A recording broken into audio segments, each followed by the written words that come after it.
I'm 91 years old, and I wasted 60 years of my life waiting for the world to give me what I thought I deserved. Let me tell you something that's going to sting. Nobody owes you anything. Not your parents, not your spouse, not your boss, not your kids, not God, not the universe, nobody. And the day I finally understood that, really understood it, was the day I became free. But it took me 6 decades of bitterness to get there. I grew up during the Depression.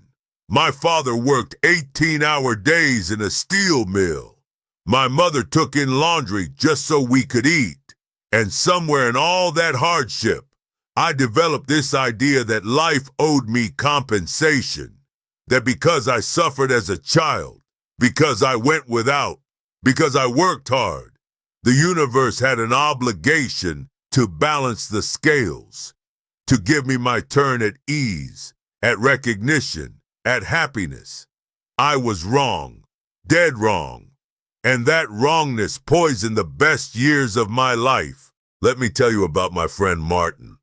We worked together at the same accounting firm for 32 years. Martin and I started the same week in 1961. Same education, same credentials, similar abilities.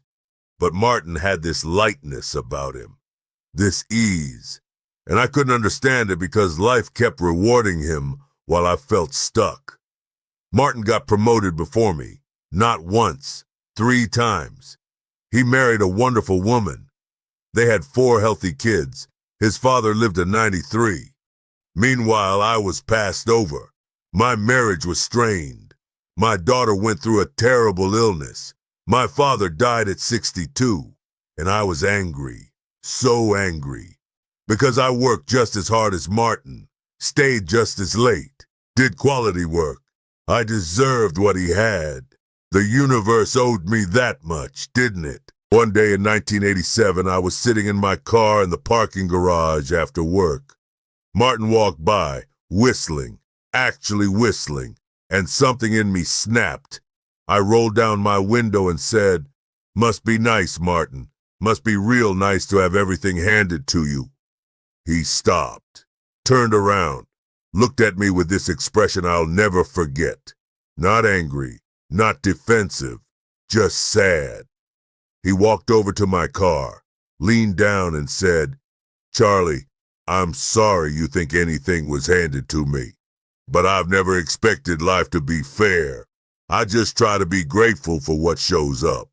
Then he walked away, and I sat there, rage boiling in my chest, thinking he was naive, thinking he was lucky and didn't even know it, thinking he didn't understand how the world worked. But he did. Martin understood exactly how the world worked, and I didn't. Here's what I want you to hear. Entitlement is a prison. It's a cell you build with your own expectations, and then you sit inside it, furious that nobody's bringing you the key. You think the world is withholding from you. You think you're being treated unfairly. You think if people just recognized your worth, your effort, your suffering, they'd finally give you what you deserve. But that's not how it works. That's not how any of this works. The world doesn't keep a ledger of your sacrifices. The universe doesn't track your suffering and plan a compensation package. Life doesn't owe you happiness because you've been sad, success because you've worked hard, love because you've been lonely, health because you've been sick.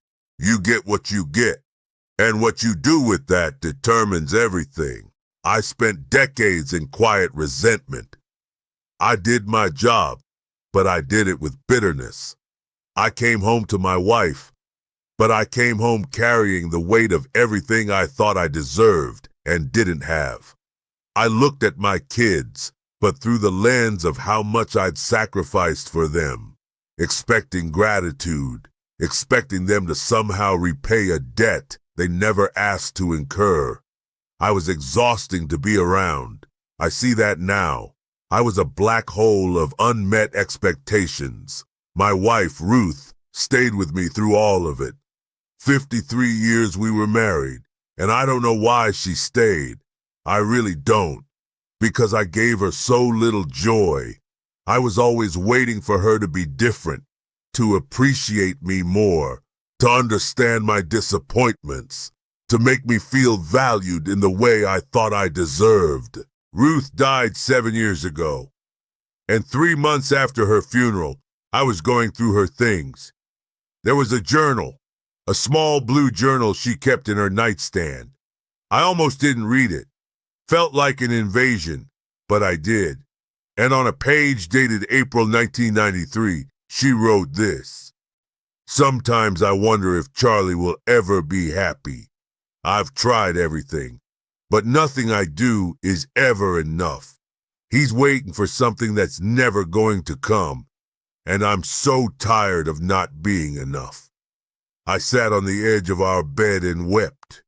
84 years old, and I wept like a child, because she was right. She was absolutely right. She was never going to be enough because I was waiting for her to fill a void that had nothing to do with her. I was waiting for the world to validate me, to acknowledge my suffering, to pay me back. And in that waiting, I missed her. I missed the woman who was actually there, loving me despite my bitterness, staying despite my coldness, trying despite my endless disappointment. I missed her entire life because I was too busy demanding what I thought I was owed. Let me tell you something your generation needs to hear. You're not owed a career that fulfills you. You're not owed a relationship that completes you. You're not owed respect, recognition, comfort, ease, or happiness. You're not owed a fair start, a second chance, a platform, an audience. You're not owed anything. And that sounds harsh. It sounds cruel. But it's the most liberating truth you'll ever accept. Because once you stop waiting for the world to give you what you deserve, you can start building something with what you have.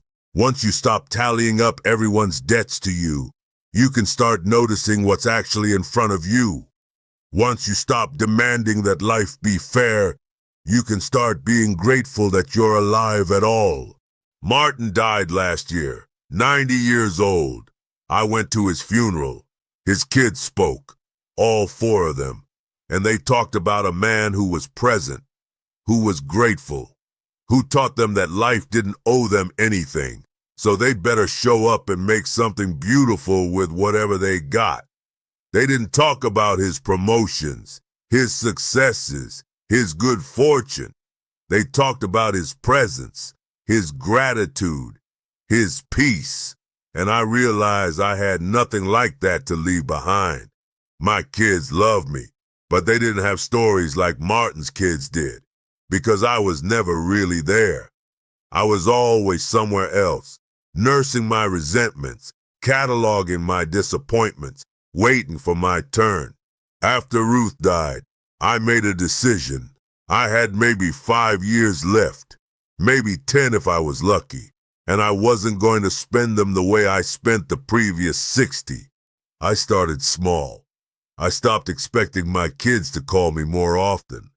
I called them instead, not to guilt them, not to remind them of what I'd sacrificed, just to hear their voices, to ask about their lives, to be interested without keeping score. I stopped resenting the neighbor who never waved back. I waved anyway, not because he owed me a wave, but because waving felt better than stewing. I started volunteering at the library, shelving books, nothing glamorous. Nobody thanked me. Nobody knew my story. Nobody cared that I used to be someone at an accounting firm, and that was perfect, because I wasn't doing it for recognition. I was doing it because I had time and they needed help. I stopped waiting for my turn, and in stopping, I found something I'd been chasing my whole life. Peace. Not happiness, peace. There's a difference. Happiness is circumstantial. It comes and goes based on what's happening around you. Peace is internal. It's what you feel when you stop fighting reality, when you stop demanding that life be different than it is, when you accept that nobody owes you anything, and you're going to be okay anyway. I'm 91 years old now. I don't have much time left, and I can tell you with absolute certainty, the day I stopped believing the world owed me something was the day I started actually living. Here's what I need you to do, and I need you to do this now, not when you're my age, looking back on decades of wasted bitterness. First, write down every resentment you're carrying, every person you think owes you something, your parents for not understanding you, your boss for not recognizing your talent, your partner for not meeting your needs, your friends for not being there. Write it all down, then burn it, literally burn it, because those debts aren't real. They never were. Second, stop keeping score. Stop tracking who called last, who paid for dinner, who remembered your birthday, who supported your dream. Stop counting, because every time you count, you're building a case for why you're owed, and that case is killing you. Third, practice gratitude without conditions, not gratitude for what you think you deserve, gratitude for what is. The sun came up. You can breathe. You have water. You can read this. Someone somewhere cares about you. That's not the bare minimum. That's everything. Fourth, give without expecting return. Give your time, your attention, your kindness, and don't wait for a thank you.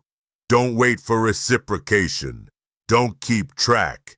Give because you can, because it feels better than withholding, because it's the only way to stop being a creditor in your own life. Fifth, forgive everyone who never gave you what you thought you deserved. Your parents, your ex, your former boss, the friend who disappeared. They didn't owe you what you wanted.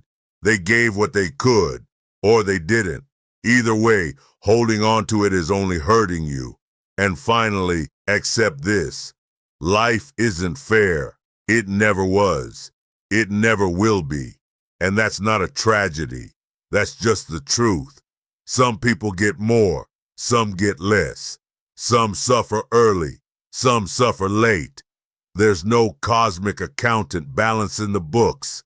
There's just life unfolding, indifferent to your expectations. And once you accept that, you can stop waiting. You can stop demanding. You can stop resenting. And you can start living. I'm 91 years old. I wasted 60 years waiting for what I was owed. I got 7 years of peace at the end when I finally let it go. Don't be like me. Don't wait. Nobody owes you anything. And that's the best news you'll ever hear. Because it means you're free. Free to build. Free to love. Free to try. Free to fail. Free to be grateful. Free to live without the weight of unmet expectations crushing you. I wish I'd learned this at 30. Hell, I wish I'd learned it at 20. But I'm telling you now, while you still have time, let it go. All of it. What you think you're owed. What you think you deserve. What you think should have been. Let it go. And then see what happens. See who you become when you're not waiting anymore. When you're not bitter anymore. When you're not keeping score anymore. I think you'll be surprised. I think you'll be lighter. I think you'll finally be free. That's all I've got. I'm 91. I've got nothing to sell you. No agenda. Just the hardest lesson I ever learned. Nobody owes you anything, and thank God for that. Now go live.